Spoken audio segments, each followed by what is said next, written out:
Assalamualaikum warahmatullahi wabarakatuh.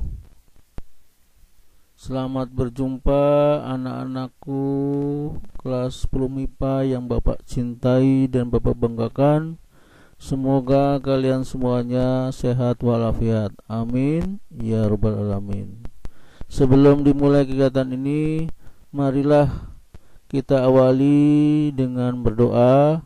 Semoga dengan berdoa kita diberikan kelancaran, diberikan kemudahan, dan diberikan pemahaman dalam mengikuti pembelajaran kali ini. Berdoa menurut agama masing-masing dimulai.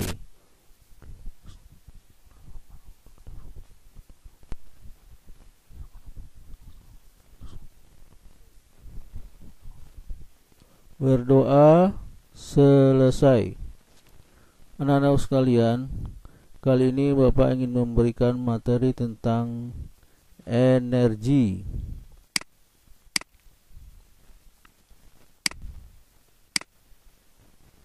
Energi, kemampuan untuk melakukan usaha. Energi kinetik. Nah, ini ada contoh bendungan ya, air atau air terjun. Nah, ini akan memberikan tenaga untuk memutarkan turbin atau generator ya, pembangkit listrik. Ini pembangkitnya atau yang memutarkan atau menggerakkan turbin ini adalah dari air ini ya, dari energi air ini. Nah, ini energi air ini bergerak, mengalir, sehingga ini turbin atau generator pembangkit listrik akan berputar dan menghasilkan listrik ya. Jadi energi kinetik air dari bendungan menggerakkan turbin generator penghasil listrik ya. Energi kinetik, energi yang dimiliki setiap benda yang bergerak dan dirumuskan dengan EK ya, simbolnya EK. Energi K nya kinetik sama dengan setengah M massa V kecepatan dikuadratkan. Jadi setengah MV kuadrat ya. Keterangannya EK itu energi kinetik, satunya joule, M itu massa, kilogram, dan V kecepatan, satuannya meter per sekon. Contoh soal energi kinetik. Pada sebuah benda diam yang masanya 5 kg bekerja gaya konstan yang menghasilkan benda menjadi bergerak dengan kecepatan 2 meter per sekon. Tentukan besar energi kinetik yang dilakukan gaya tersebut. Jawab, diketahui masanya 5 kg, V-nya kecepatannya 2 meter per sekon, ditanya energi kinetiknya berapa joule. Rumusnya EK setengah MV kuadrat. Jadi dimasukkan angkanya setengah, massa diganti 5 ya, kemudian kecepatannya diganti 2 kuadrat. Jadi 2 kuadrat berapa? 4. Jadi setengah kali 5 kali 4. Nah, setelah dihitung, ini 5 kali 4 20 dikali setengah atau 20 dibagi 2 dapat 10 joule ya. Oke, kita lanjut.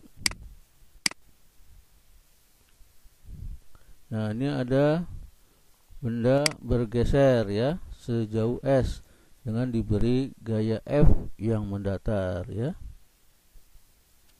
Besar usaha yang dilakukan benda yang bergerak adalah usaha sama juga dengan selisih dari energi kinetiknya ya. Energi kinetik akhir dikurangi energi kinetik awal ya. Jadi setengah MP kuadrat dikurangi setengah MP setengah MP kuadrat 2 dikurangi setengah MP kuadrat 1 ya. waktu awal ya. Jika usahanya lebih besar dari 0, maka selisih energi kinetiknya juga lebih besar dari 0 atau positif ya. Artinya usaha yang dilakukan oleh gaya sama dengan penambahan energi kinetik bendanya. Jika W-nya lebih kecil dari 0 atau negatif, maka selisih energi kinetiknya juga lebih kecil dari 0 atau negatif. Artinya usaha yang dilakukan oleh gaya sama dengan pengurangan energi kinetik bendanya ya. Jadi bisa usaha itu bisa positif, itu penambahan energi kinetik, dan bisa juga negatif atau pengurangan energi kinetik bendanya. Contoh soal usaha sama dengan perubahan energi kinetik. Balok bermassa 2 kg berada di atas permukaan yang licin, dipercepat dari kondisi diam ya, hingga bergerak dengan percepatan 2 meter per sekon. Tentukan usaha yang dilakukan terhadap balok selama 5 sekon. Ini jawab. Diketahui massa 2 kg, percepatannya juga sumbernya A kecil 2 meter per sekon kuadrat. Ditanya W atau usaha berapa joule ya. Nah, gambar seperti ini, bergerak ya, kemudian selama 5 sekon berpindah sejauh ini ya. Nah, jadi cari dulu kecepatan akhirnya ya. Dan akhirnya kecepatan awalnya berapa? Kecepatan awalnya 0 ya, PO nya, karena ini dari keadaan diam dia.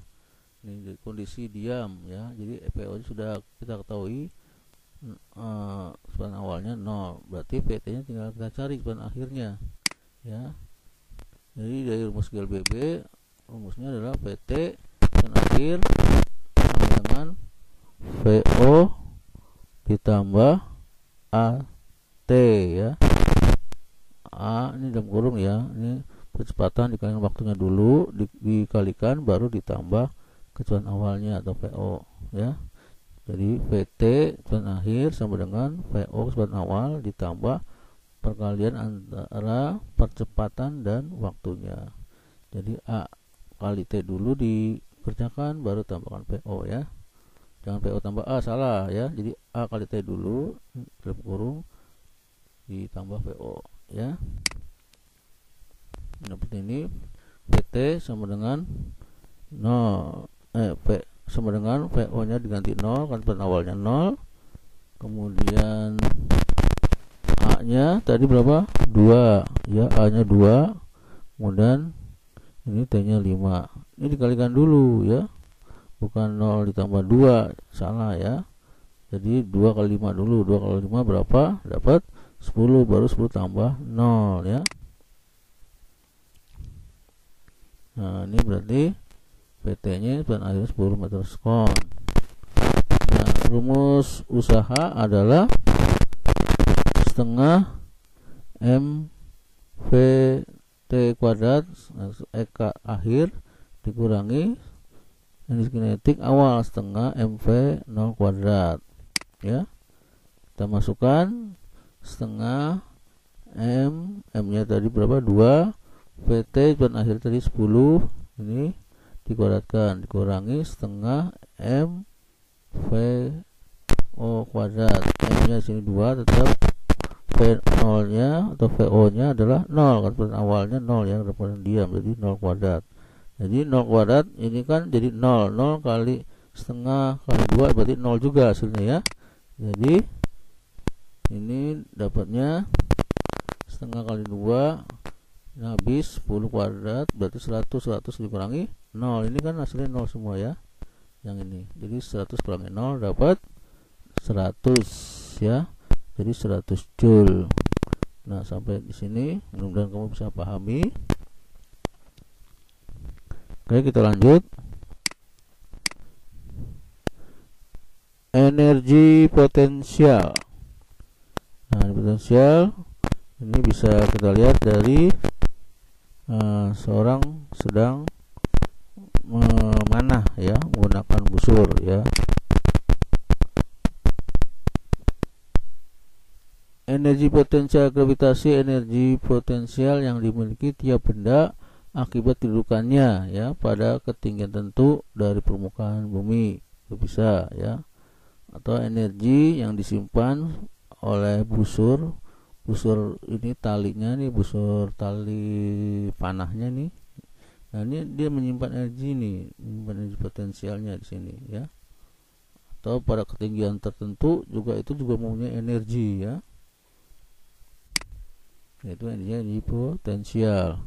Contoh, aliran air dari bendungan mampu menggerakkan generator ya yang tadi. Nah, itu juga masuk energi potensial. Energi potensial pegas juga sama, itu juga mempunyai energi potensial pegas tuh. Jadi energi yang dimiliki tiap benda elastis akibat simpangannya terhadap posisi seimbangnya atau seimbangnya ya. Nah, ini seperti ini tadi, tali busur ini kan elastis nih ya.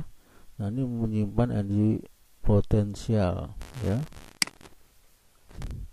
Nah, contohnya pegas tadi, ketapel ya, untuk mainan anak-anak nih, dan busur saat diregangkan. Nah, ini seperti ini tadi ya, busur.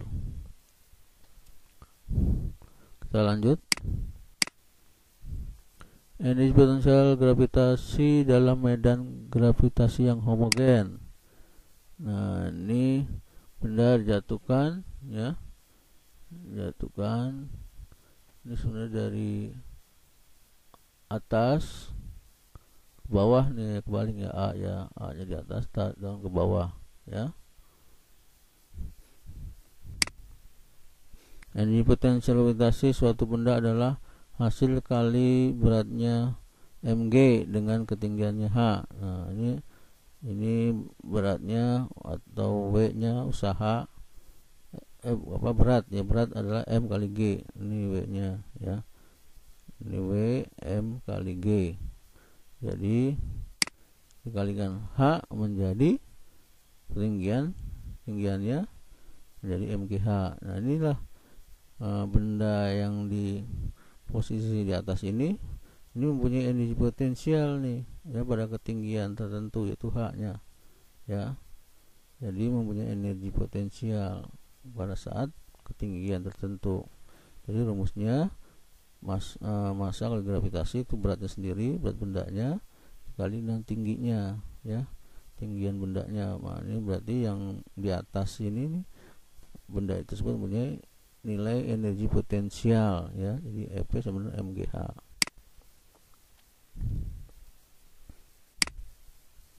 Keterangan energi potensial gravitasi itu contohnya joule ya. Jadi EP itu energi potensial, M massa benda 1 kg, G percepatan gravitasi meter kuadrat, H itu ketinggian benda dari acuan tanah ya, hitungan kita dari tanah atau dari lantai. Ini H-nya, satuannya meter. Oke, kita lanjut. Contoh soal energi potensial. Sebuah benda memiliki massa 2 kg terletak pada ketinggian 15 meter dari tanah. Jika percepatan gravitasi 10 meter sekon kuadrat, tentukan besar energi potensialnya. Jawab. Diketahuinya massa tadi 2 kg, ketinggiannya 15 meter, G-nya percepatan gravitasi 10 meter sekon kuadrat.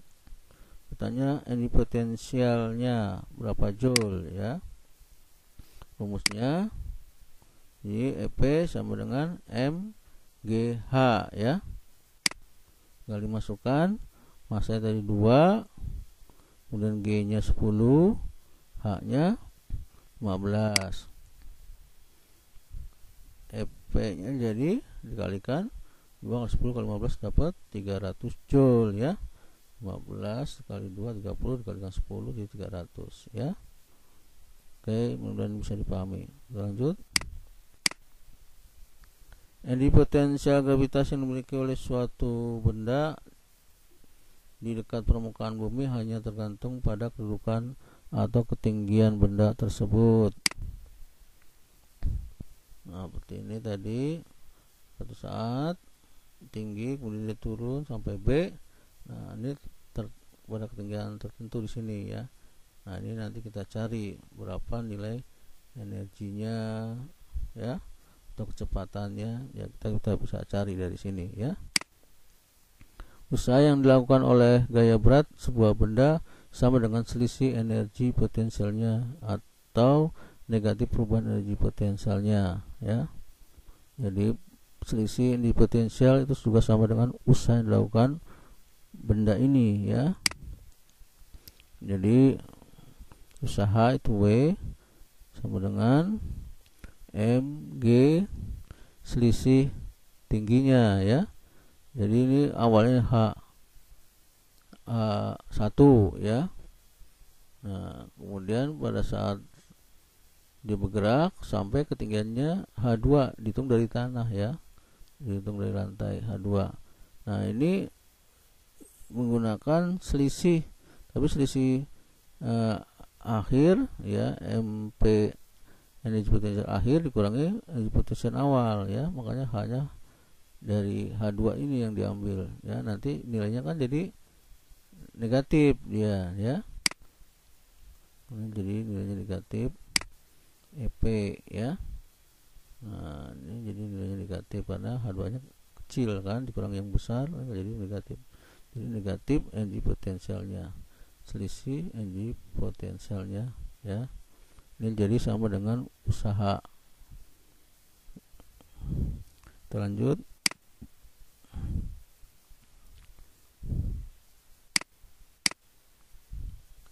Contoh soal usaha itu sama dengan perubahan energi potensial.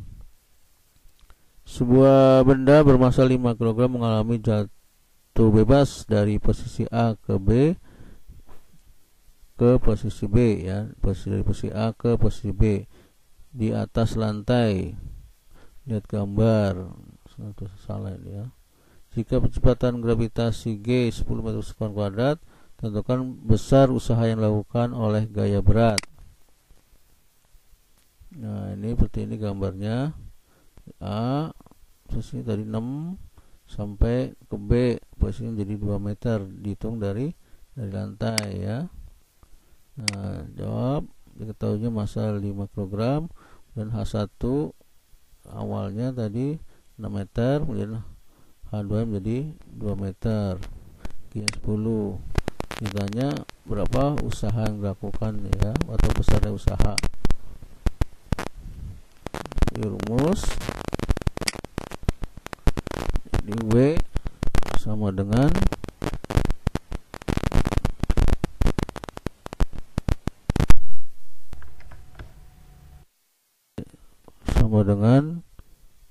mg H2 kurangi H1 ya. Dimasukkan nilainya, M-nya 5, G-nya 10, H2 nya berarti berapa? 2, kemudian H1 nya 6 ya.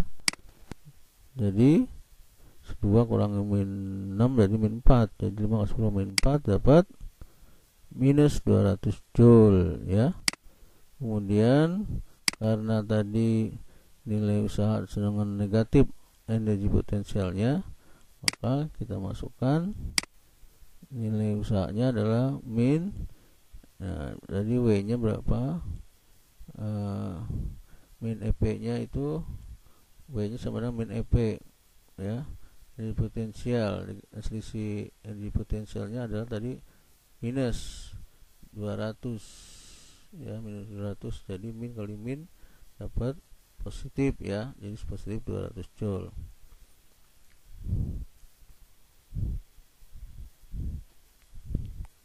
Oke, kemudian ini bisa dipahami. Kita lanjut.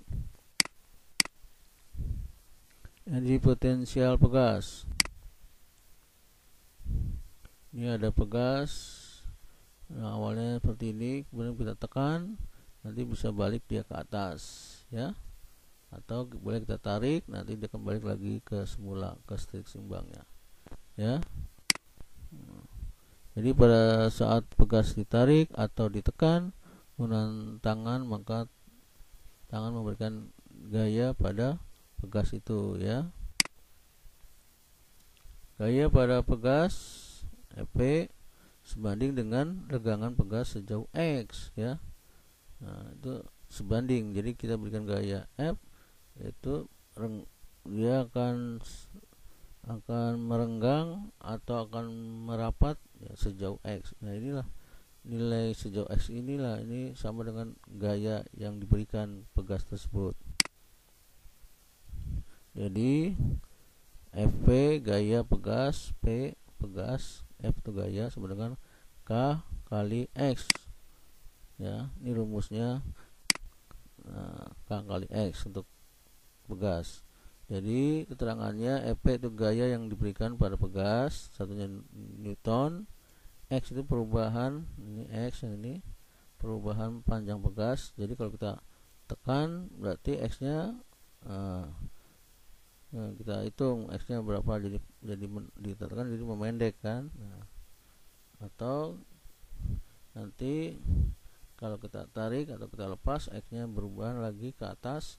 Nah, itu berapa nilai X-nya lagi. Nah, itu perubahan X-nya itulah itu menimbulkan perubahan panjang pegas ya.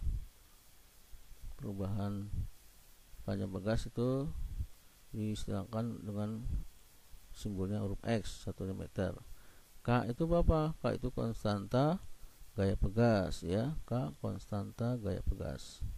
Yang satunya Newton per meter ya. Newton per meter. Oke, kita lanjut.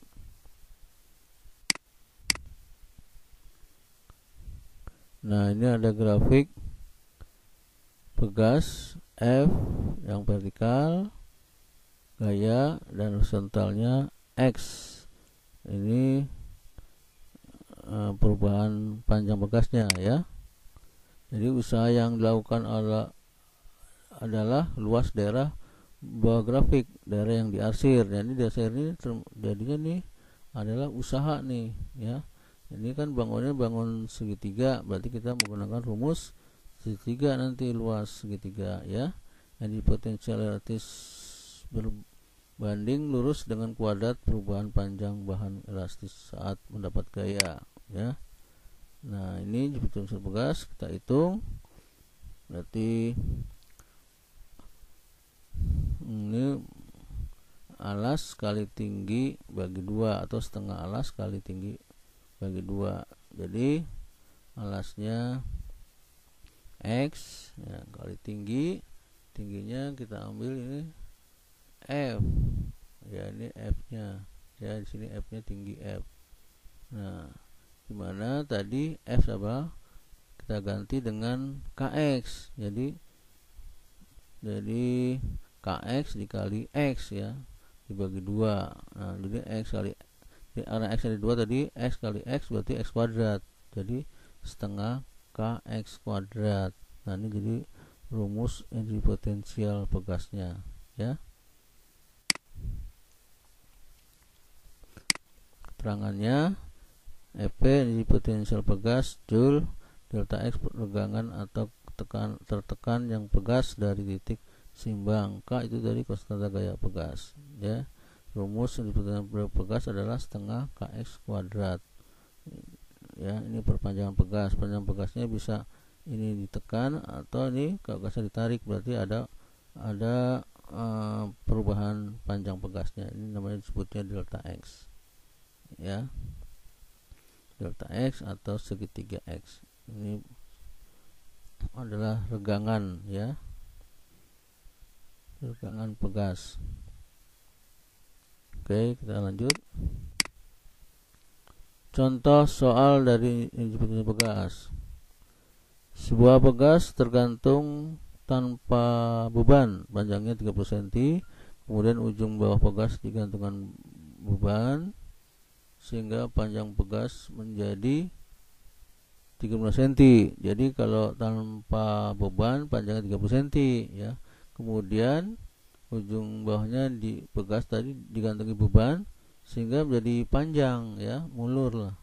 Ini panjang menjadi panjangnya 35 cm. Nah, jika standar gaya pegasnya 500 Newton per meter, jadi konstantanya ya 500 Newton per meter, tentukan energi potensial pegasnya. Jawab, ketahui panjang bekas awalnya LO 30 cm, panjang bekas akhir setelah berubah menjadi 35 cm ya, LT jadi.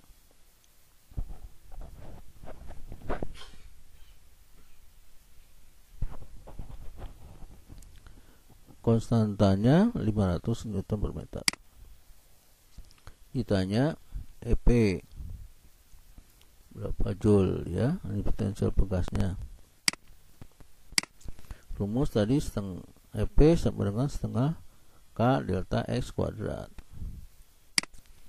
Kita cari dulu renggangannya. Delta X ini belum dicari. Renggangan adalah selisih panjang bekas akhir kurang panjang bekas awal, LT dikurang LO. L 35, LO nya tadi 30, jadi selisihnya 5 cm.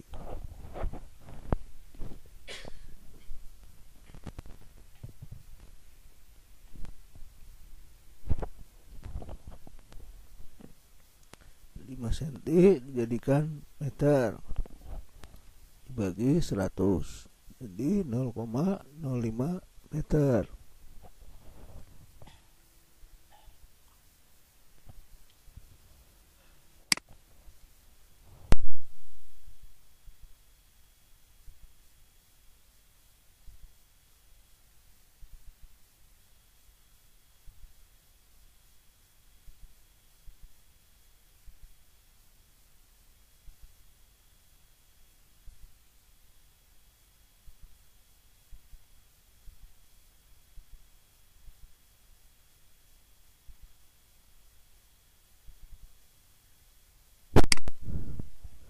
EP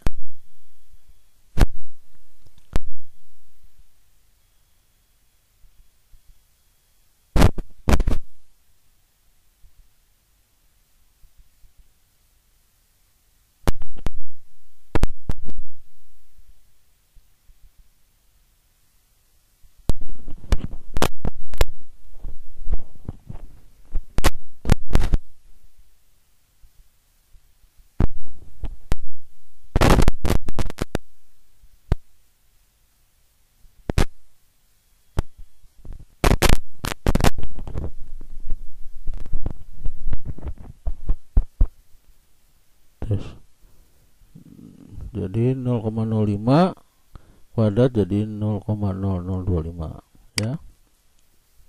Nah, setelah dihitung dapat 0,625 joule ya.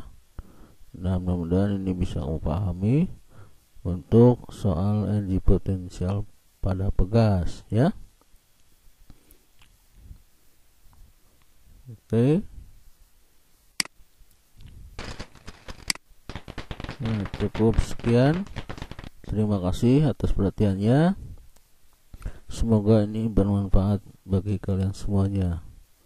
Bapak ucapkan mohon maaf bila mana ada perkataan yang salah. Akhir kata Bapak ucapkan assalamualaikum warahmatullahi wabarakatuh.